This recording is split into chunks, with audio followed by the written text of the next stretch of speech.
እፎይ ስለ ነብዩ መሐመድ የተናገረው ንግግር የኢትዮጵያ ኦርቶዶክስ ተዋሕዶ ቤተክርስቲያንን ያስጠይቃል ተባለ።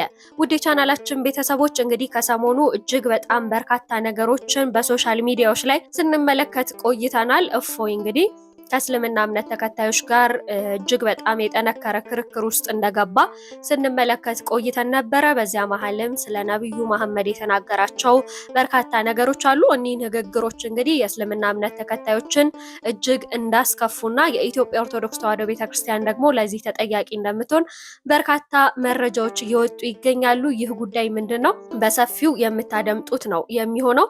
ሁላችንም እንግዲህ እንደተመለከትነው ከሰሞኑ ከላይ እንደገለጽንላችሁ በርካታ ነገሮች በዚህ በእስልምናና በክርስቲያን እምነት ተከታዮች ዘንድ የተፈጠሩ ክርክሮች አልባሌ ነገሮች ላይ እንደደረሱ ተመልክተናል። ከዚህ በፊት እንግዲህ የተለያዩ በየሶሻል ሚዲያው ላይ የወጡ የሚያስተምሩ መምህር ነን የሚሉ በርካታ ሰባኪዎች አሉ። እኒህ ደግሞ ቤተክርስቲያናችንን አይወክሉም፣ የሚናገሩት ነገር የሚያስተምሩት አስተምሮ ግድፈት አለበት እየተባለ በሊቃውንት አባቶቻችን በተለያዩ መምህራነ ወንጌል እንግዲህ እርምት ሲሰጠው ቆይቶ ነበረ።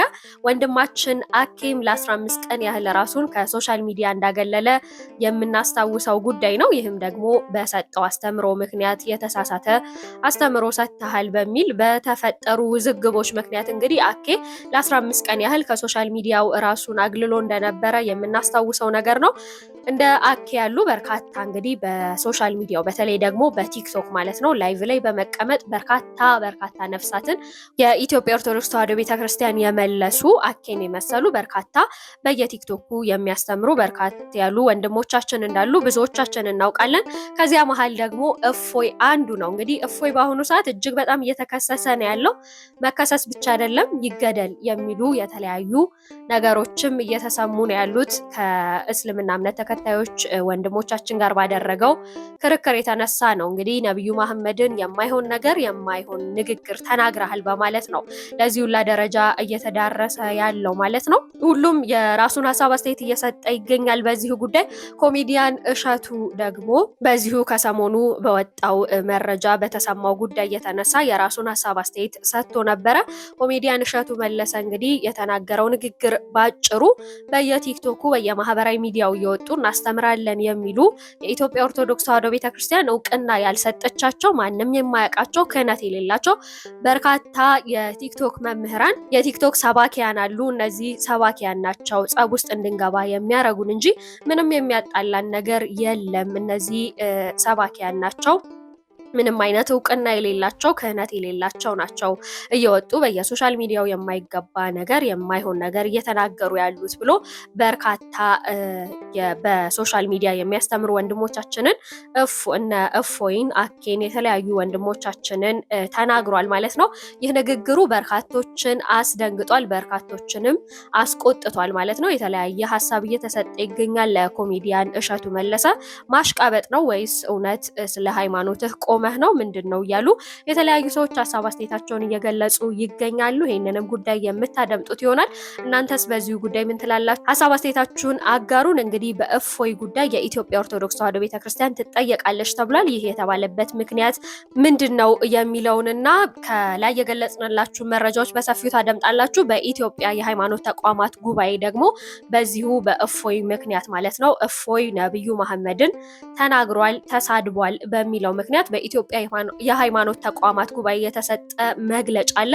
ይህ መግለጫ ስለ ኢትዮጵያ ኦርቶዶክስ ተዋሕዶ ቤተክርስቲያን ምን ይላል፣ እንዲሁም ወንድማችን እፎይንስ ምን ይለዋል የሚለውን በሰፊው የምታደምጡት ይሆናል። ሙሉ መግለጫውን ይዘንላችኋል። ይህ 27 ሚዲያ ነው። በ27 ሚዲያችን እንግዲህ ዘወትር ወደ እናንተ አዳዲስና መንፈሳዊ ትኩስ መረጃዎችን ይዘንላችሁ እንቀርባለን። ለቻናላችን አዲስ ከሆናችሁ ሰብስክራይብ፣ ቤተሰብ ከሆናችሁ ደግሞ ላይክ እና ሼር እያደረጋችሁ መረጃውን ለመላው ኦርቶዶክሳዊ አጋሩልን እንላለን። ሀሳብ አስተያየታችሁ ለኛ ገንቢ ስለሆነ ሀሳባችሁን ኮሜንት ማድረግ አትርሱ። ቀጥታ ወደ መረጃው እናልፋለን። እንግዲህ ከላይ እንደገለጽንላችሁ ኢትዮጵያ የሃይማኖት ተቋማት ጉባኤ የተሰጠ መግለጫ አለ። ይህ መግለጫ የተሰጠው ደግሞ ከሰሞኑ የተነሳውን በእስልምና እምነት ተከታዮችና በክርስቲያን ወይም በኢትዮጵያ ኦርቶዶክስ ተዋሕዶ እምነት ተከታዮች ዘንድ የተፈጠረውን ግጭት በተመለከተ የተሰጠ መግለጫ ነው። መግለጫው በቀጥታ እንዲህ ይላል። በኢትዮጵያ የሃይማኖት ተቋማት ጉባኤ የተሰጠ መግለጫ የሃይማኖት ንጽጽር በከፍተኛ የሃይማኖት ሊቃውንቶች መካከል በሕግ በስርዓትና በጥብቅ ዲሲፕሊን የሚመራ በዶግማዊ ጉዳዮች ላይ የሚደረግ የሰከነ ውይይት ነው። በአማኞች መካከል የሚደረግ ስርዓት የለሽና አንዱ ሌላውን የሚያወግዝ የሚያጠለሽና ክብረነክ መሆን ወንጀል ነው። ከቅርብ ጊዜ ወዲህ የማህበራዊ ሚዲያ እድገትና ተደራሽነት መስፋፋትን ተከትሎ በተለያዩ ርዕሰ ጉዳዮች ላይ የሚያተኩሩ አጀንዳዎች ላይ በአዎንታዊነትና በአሉታዊነት የሚፈረጅ ይዘት ያላቸው ስራዎች ተሰርተው አየር ላይ ሲውሉ እናያለን።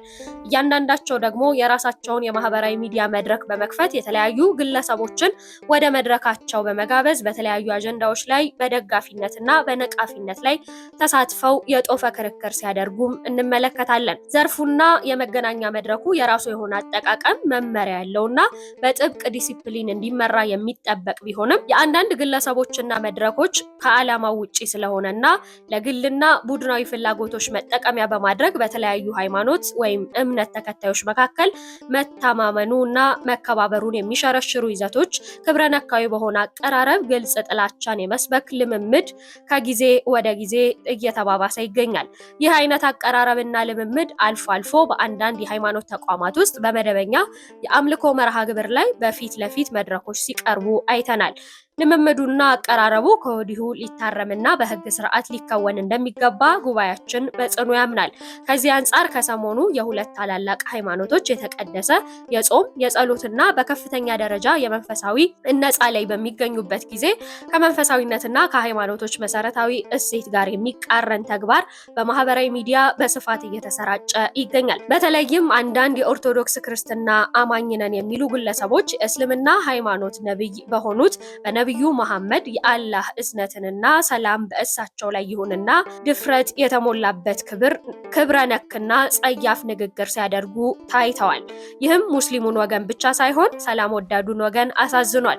ጉባኤያችንም ይህን አይነት ኢስምነ ምግባራዊና ህገወጥ ተግባር የትኛውንም የሃይማኖት ተቋም የማይወክል ይልቁንም የሚያወግዝ ተግባር መሆኑን ለመግለጽ ይወዳል።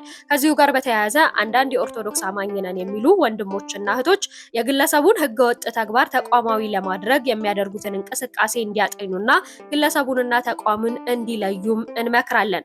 በአንጻሩ አንዳንድ ሙስሊም ነን የሚሉ ግለሰቦች ተደፈርን በሚል ስሜት የክርስትና አስተምሮንና የኢየሱስ ክርስቶስን ክብር የሚነቅፍና የሚያጠለሽ መላውን ክርስቲያን በሚያዋርድ መልኩ ምላሽ ሲሰጡና ድርጊቱን በፈጸሙ ግለሰቦች ላይ የደቦ ፍርድ ሲያስተላልፉም ታይቷል። ይህም ህገ ወጥነትን ከማስፋፋት ባለፈ ጥፋትን በሌላ ጥፋት ማረም ፈጽሞ የማይቻል መሆኑን ተገንዝበው ከድርጊታቸው በመታረም የህግ የበላይነትን እንዲያስቀድሙ ጉባኤያችን በአጽንኦት ይመክራል። በየትኛውም አካል የተፈጸሙትንና የሚፈጸሙትን ይህን መሰል ህገወጥ ተግባራትን በሁሉም የሃይማኖት አስተምሮ ተቀባይነት የሌላቸው ብቻ ሳይሆን የሚወገዙ ተግባራት መሆናቸውን ጉባኤያችን እያስገነዘበ ድርጊቱን ማስታወስ ይወዳል። ሀገራችን ኢትዮጵያ የብዝሃ ሃይማኖት መገኛ መኖሪያ ከመሆን አንጻር የኢትዮጵያ የሃይማኖት ተቋማት ጉባኤ የትኛውም አይነት የሃይማኖት ተቋማትን አስተምሯቸውንና መገለጫቸውን የሚያንቋሽሹና የሚያዋርዱ ንግግሮችንም ሆነ ተግባራትን በጽኑ ያወግዛል። እንዲህ ያሉ ክብረ ነክ የሆኑ ተግባራትን፣ አስተያየቶችን ሁሉ ድርጊት ለተፈጸመባቸው እምነት ተከታዮችን በእጅግ የሚያስቆጡ ብቻ ሳይሆን መላው ኢትዮጵያውያንን በእጅጉ የሚያስቆጡ ናቸው። የመከባበርና የአብሮነት እሴትን በመሸርሸር በሀገራችን የሰላምና የሰላማዊ ማህበረሰብ ግንባታ ሂደቱንና ጥረቱን እንዳይሳካ ያደርጋል። ሀሳብን በነጻነት የመግለጽ መብት አንዱ የሌላውን እምነት ለመስደብ ወይም ለማዋረድ በፍጹም ጥቅም ላይ መዋል የለበትም። የእምነት ነጻነትና የማምለክ መብት ለሁሉም ማህበረሰቦች የተጠበቀ ሲሆን ይህ መብት የሌሎችን አማኞች መብት በመጋፋትና ስሜት በመንካት ለጠብ ማነሻሻነት ሲውል በዝምታ ሊታለፍ አይገባውም።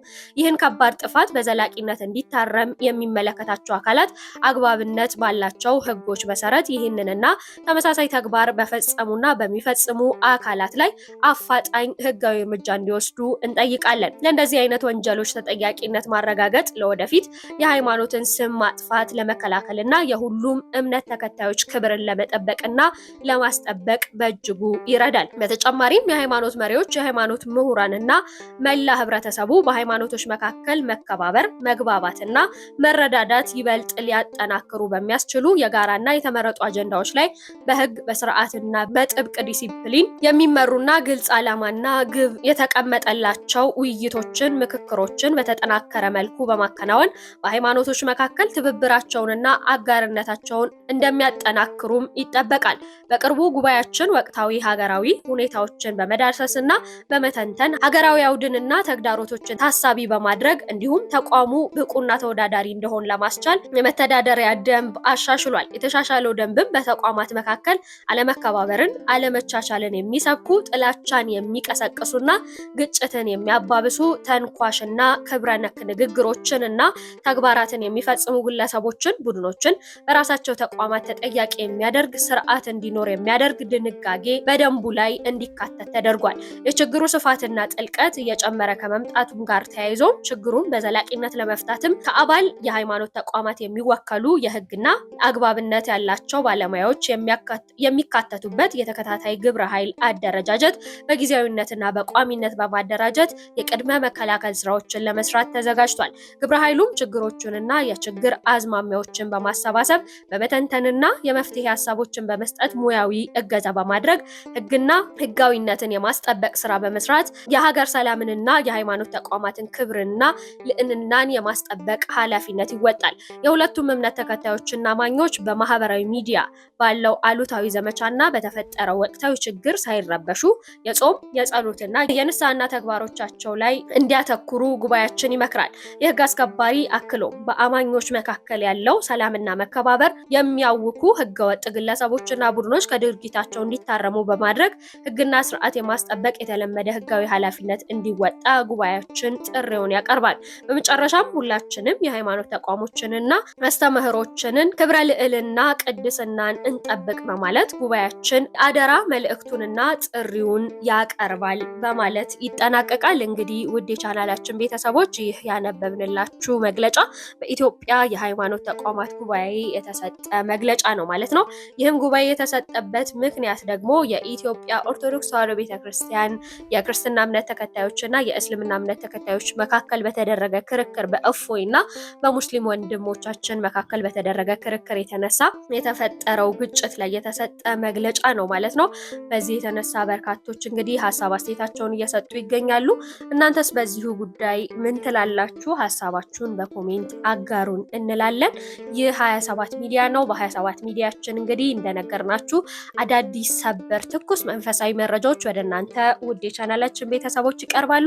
ለዛሬ ያዝነው ይህንን ይመስላል። ቻናላችንን ሰብስክራይብ እንዲሁም ደግሞ ላይክ እና ሼር እያደረጋችሁ መረጃዎቻችንን ለመላው ኦርቶዶክሳዊ አጋሩልን እንላለን። በዚህ ጉዳይ ምን ትላላችሁ? እውነት በዚህ ጾም ይሄ ጉዳይ መከሰቱ ልክ ነው ወይ የሚለውንም ሀሳብ አስተያየታችሁን አጋሩን። በቀጣይ በሌሎች መረጃዎች እስከምንመለስ ሰናይ ቆይታ